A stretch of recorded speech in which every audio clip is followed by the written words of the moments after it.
Your pleasure. Just doing a short set. Thank you to all those people who've joined us and those who are with us. Remember, overacting with the applause. That'll help us. Doing a short set for us tonight. I wanted to give a nice big warm welcome to Sally Firth.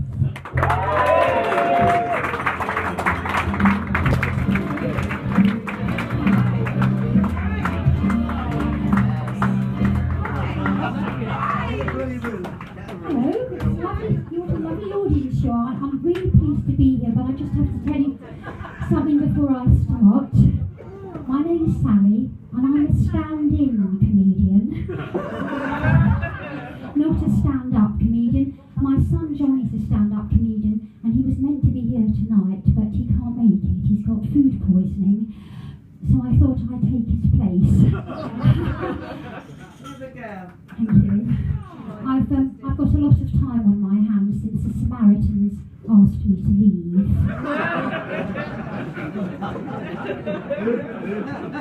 I did try adult education, but words cannot describe the humiliation that was life drawing for beginners.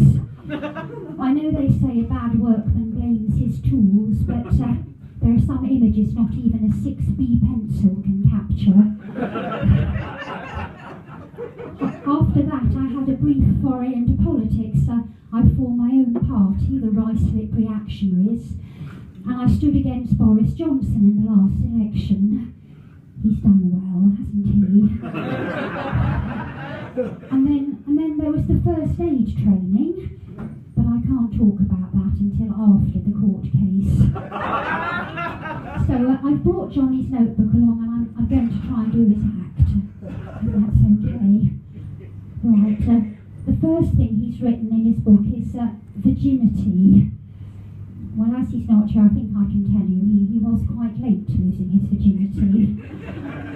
He had terrible acne when he was a teenager, you see, and I think it put the girls off. They couldn't see past it. So eventually my husband and I, we took him to our doctor, who prescribed these fantastic tablets, and they cleared Johnny's skin up just in time for him to go to Magaluf with his friends after the A-levels, and I gather there he made up for lost time. But then he had to visit another doctor when he got back.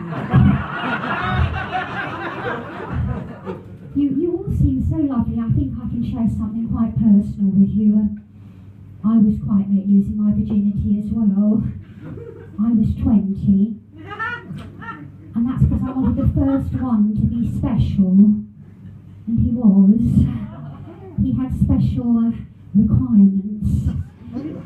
By that I mean he could only become aroused if we made love outside, and I don't mind that because I'm quite broad-minded, but we were going out in February, so it wasn't ideal. My next boyfriend was a masochist, and he begged me to hurt him. So I slept with his best friend.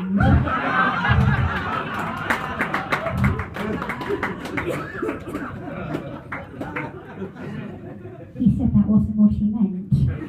So I tried to think of something else. I waited till he'd videoed the whole of the Japanese Grand Prix, and then just as he sat down to watch it, I told him who'd won.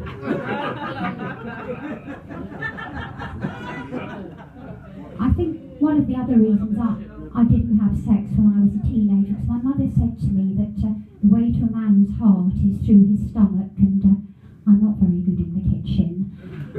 But I did find out after a year or so that if you go down about 6 inches, it's quicker, more effective, and you don't have to stand up for so long.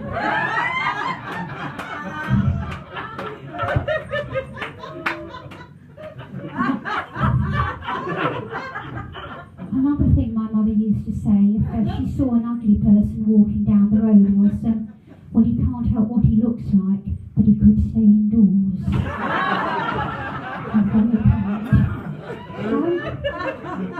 I think this is the point where most comedians say, let me tell you a bit about myself, so I'm going to do that. As Miles said, my name's Sally, and I've been married to Roger for 26 years.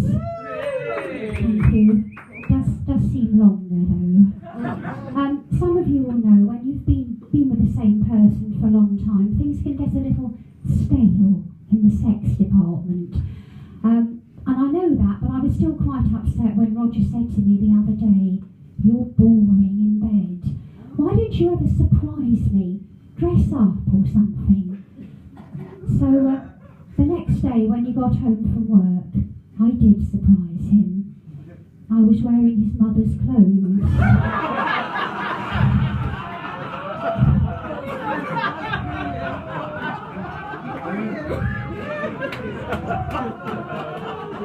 He wasn't laughing. I always thought he wanted me to be a bit more like you, see, but it didn't go down well. I think it was too soon after the funeral.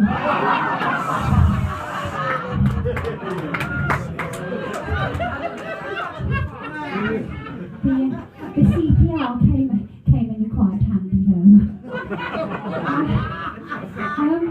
Now, you are laughing, but some of you might think I'm being a bit cruel, but the thing is, Roger's been doing a number of things recently that really irritate me, like waking up. Having said that, his snoring is horrific, so it's touch and go, which is preferable. I think about leaving him often, but he couldn't manage on his own. For instance, the other day I gave him a shopping list and I sent him off to the supermarket, and he was gone for 2.5 hours, and when he got back the car boot was filled with 100 bread rolls. I had written loo rolls.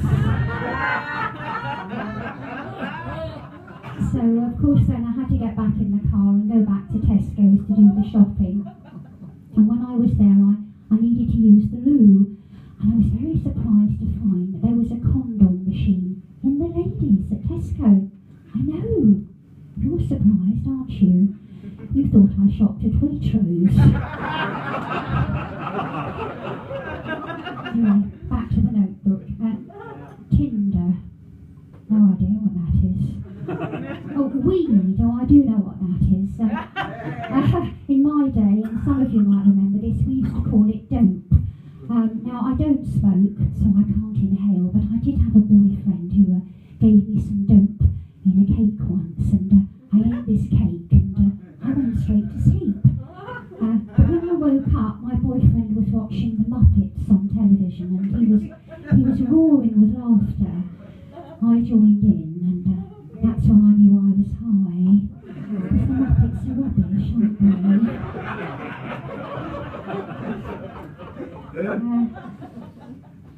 BJ.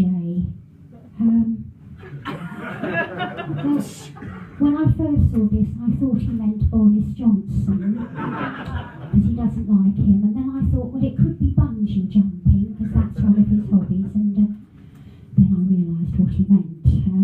Now, I'm not too keen on this, but Roger is. So, I will oblige occasionally, because I find afterwards he's much more willing to clean the oven. That's it, few ladies there.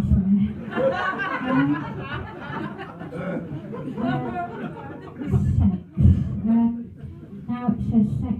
Now I can't speak for Johnny, but I know that Roger's one of those men, like a lot of men, he thinks about sex when he's doing other things. Now, I, on the other hand, think about other things. You're ahead of me, aren't you? Other men, really, when I'm having sex with Roger. Generally, it's George Clooney. Sometimes it's Brad Pitt. But the other day, it was Simon Cowell.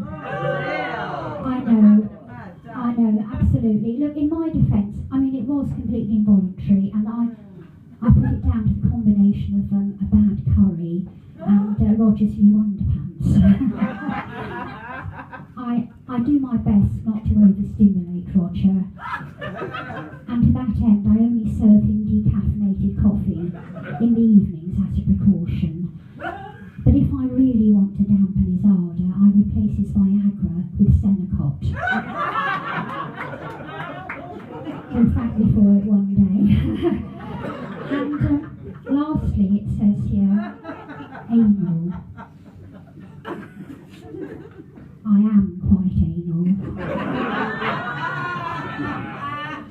I can't drink coffee out of a mug marked tea. I can't eat after 8 minutes before 8 o'clock.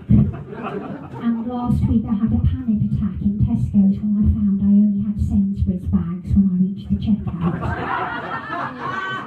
Now, this OCD's been getting me down quite a bit, and obviously it's been bothering Johnny as well, or he wouldn't have written it in his notebook. So I'll have to have a word with him about it when I get home. And it is time that I went. And before I go, I just need to tell you something.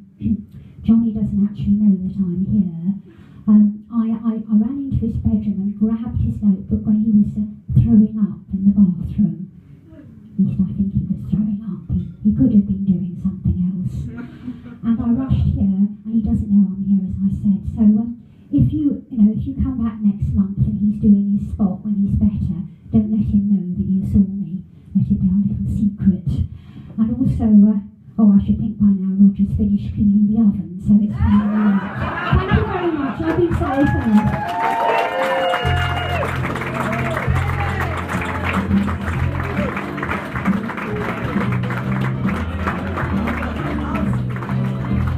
Ladies and gentlemen, a big round of applause. Sally Firth.